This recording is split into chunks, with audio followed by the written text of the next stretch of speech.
6 out of 6 wins for Liverpool in the Champions League. They are truly unstoppable right now, and I do not like it. Now, look, they stormed over Real Madrid, beating them 2-0. They destroyed Leverkusen, beating them 4-0. And I have to say, Girona gave them a difficult game. Girona worked unbelievably hard off the ball. Girona gave 100 million% in everything in that game.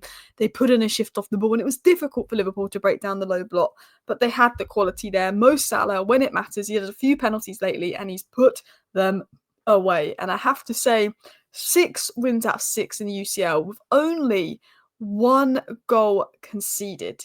That's absolutely mad. I think they've only had one loss under Arne Slot as well.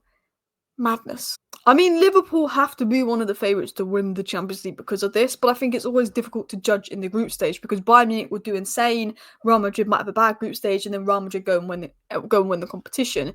It's where you are at the end of the season that matters the most in the UCL, but right now, Liverpool beat Real Madrid, they've beat Leverkusen, they beat teams like Manchester City who, yes, aren't at their best, they battered United, yes, we aren't at our best. But Arne Slot is every test that comes across, he's finding a way to win. Even when Liverpool aren't at the very best, like today, I don't think they're at their very best, but they find a way to win. And ultimately, they deserve to win the game. Look at their XG, 1.89 and 4 big chances created, 2 Gironas, 1 big chance. Liverpool did enough to win the game. They dominated possession. They struggled to break Girona down at times, but they did enough to win the game. It wasn't the prettiest win for Liverpool, but you had Gravenberch putting an excellent performance, Mohamed Salah scoring again. Alisson had a very good game. I think you look at Liverpool, and I have to say, I thought Gravenberch was excellent, but the poor guy is playing every single minute of every single game. I look at Liverpool, and I think if they got maybe Kirkes in January to give Robertson some real competition, someone up the flank with energy, if they could get Subamende in January, so then Gravenberch can play as an 8 with Subamende, and also they can be rotated and rested, because obviously he doesn't rate Endo. And then I think in the summer, they replaced Nunes with Omar Marmoush. That is an insane side that Liverpool could have.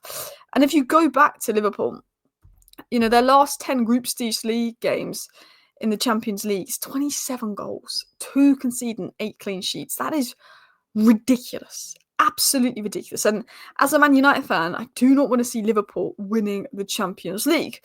So I'm going to give you my honest opinions on the Liverpool game. Alisson, I thought, had a very good game, proves why he's the best, comes back in. I thought Gravenberch had a fantastic game. I think, Curtis Jones does well in the build-up and stuff. I think Szoboszlai puts in a shift off the ball. Salah and Diaz were quieter, but, when called upon, they do the job, particularly Salah with the penalty. Nunes struggled again. He works hard. He makes good runs. I feel for him a bit because I think sometimes he makes good runs and people don't give him the ball. But I think Liverpool need to upgrade there. I think they missed Konate. I don't think Van Dijk or Gomez had bad games, but I think with the problems that Danjuma was causing, I think they definitely probably missed Konate at times in that game, just because off the ball, Konate is someone that's just so quick, so fast, reads the game so well, he can deal with those Danjuma kind of players. But these are my general thoughts. I thought Liverpool managed the game incredibly well. I don't think Liverpool really got out of first gear too much. I think Liverpool are looking at it of it's a midweek game in the Champions League against a lesser opponent. They're probably thinking, we've already won our other Champions League games. We're probably going to get through the group regardless. It's not the end of the world, but they obviously want to keep the momentum of winning. I don't think Liverpool were looking at that, like Real Madrid and Leverkusen, where it was like a big game, big performance needed. I think they were sort of, don't get too far out of second gear. You've got a game at the weekend. But it was a good game. It was a well-managed game. It was a game where they were frustrated because Girona worked incredibly hard off the ball, but they won the game. They managed it well. They got the victory. It wasn't the prettiest win. It wasn't the best win in the world, but it was a very much, that's what you've got to do. When you look at Manchester City and Arsenal, the back end of the title race, sometimes in those final 5-6 games, it's about just winning that game and then controlling that game and getting the points. It's not about everything else and, preserving yourself. And I think that's what Liverpool did. They controlled the game well. I think Slot made the right subs with Gakpo and Elliott coming on. I think Harvey Elliott, once he needs to run a games to get up to scratch, but I think he could work well in the 10 and Slot's system. We're interesting how he does. But yeah, I think at the end of the day, Liverpool were lucky that maybe Girona lacked the cutting edge in the final third. I think it made it easier for Liverpool that Girona weren't the best in the final third. And I think they were fantastic off the ball. They made it difficult for Liverpool off the ball. They didn't have that quality on the ball. But at the end of the day, I think Liverpool were pretty comfortable in that game. I think they missed Konate, as I said, his off the ball strength, speed, dueling, ability to defend the wide channels, aerial presence. I think with Danjuma causing a few issues, I think bar that one issue that Danjuma caused Gomez, I think Gomez did quite well. And I think Gomez is a player that can step into any position in the defence and put in a shift and put in performances, a great squad asset to have. I think Gomez is a fantastic player. But I think Konate is just a freak of nature when it comes to his off-the-ball abilities, the pace, the speed. He can deal with Shockwave, he can deal with Haaland, he can deal with anyone, do you know what I mean? He's just a different nature of player.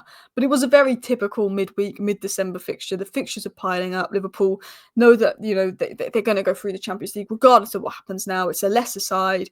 No disrespect to Girona, but what I'm saying is when you go from playing Real Madrid to playing Girona, there's going to be a difference in, like, going into the Real Madrid game, they're going to be more pumped at Enfield. They're going to be more up for it. My standouts were Alisson and Gravenberch. Salah does what Salah does, but Alisson and Gravenberch were my standouts today. Let me know your standouts down below. And I think the low block did make it difficult for Liverpool at times. But we're going to talk about Salah quickly because this was one of Salah's more quieter games. But is he the best player in the world right now? If you're going off this season, because Mbappe's been, Haaland's dropped off, like Vinicius, injuries and stuff. Rodri's injured. Cole Palmer's up there for sure, but he had a few games where he dropped off. He's just not been to Salah's level. Like, I think Salah is the best player in the world right now, and he's 32.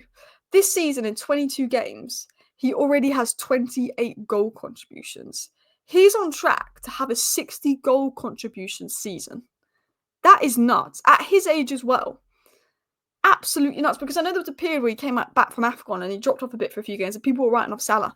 I remember there was a time where some Liverpool fans on Twitter, and I know it's obviously the minority, because unfortunately people are reactionary, but I remember there was a time where people like cashing on Salah, let him go to Saudi, it's time to cash in on Salah. And I thought, what, because he's had four, 5 games since AFCON where he's not been at his best? You're going to cash in on your best player of the last 7 years? I'm like, definitely up there with Salah, but that guy's crazy levels. Crazy. And the fact that he's done it for 7-8 years in the most difficult league in the world, his ability to win games is... He's a winner. He's a game winner. He's an insane player. And I don't think there is a better player in the world right now than Mohamed Salah. But he wasn't my man of the match today. My man of the match was Gravenberch. Now, I saw someone say Gravenberch was a leg. He was poor. I was reading through what people were saying on Twitter. I disagree. For me, when I look at Gravenberch and his involvement in the first phase and Liverpool's build-up and him setting the tempo of the midfield, because that's what I look at when I look at Gravenberch, when I look at the DM, nobody's done it better this season. Gravenberch, Caicedo, 2 of the most impressive midfielders in the league this season. He made 5 recoveries, 2 blocks, 2 interceptions, created the 1 big chance, and 54 out of 57 accurate passes. Off the ball, I think, there was a few concerns around him. Would he be a DM because of his off-the-ball positionings? And I think that most of those concerns he's developed and fixed. I think, he's good off the ball in terms of his legs, his stride, all of that. I think he's been really good off the ball. But it's on the ball where you knew he was elite. You knew he was fantastic. You knew he was what Slot would want. But on the ball, he's phenomenal.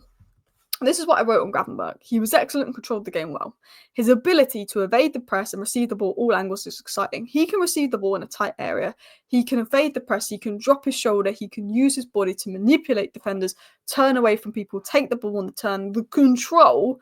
And I think his awareness of surroundings and dropping the shoulder and of his body to hold off people is fantastic, because he can get the ball in tight areas, he can dribble out of it, he can take a few touches out of it. His ability to take a touch and a short pass, to keep the ball moving is fantastic. He's obviously someone that's known for his ball carrying. He's always been a ball carrying guy, but his ability to disguise passes, I did a video on Gravenberch and I said he can disguise passes quite well, and his ability in ball progression is what has been excellent for Liverpool. I think Gravenberch, purely in ball progression, in terms of setting the tempo, progressing play, has been one of the best things at Liverpool this season. I think in terms of technicality, he's unbelievable.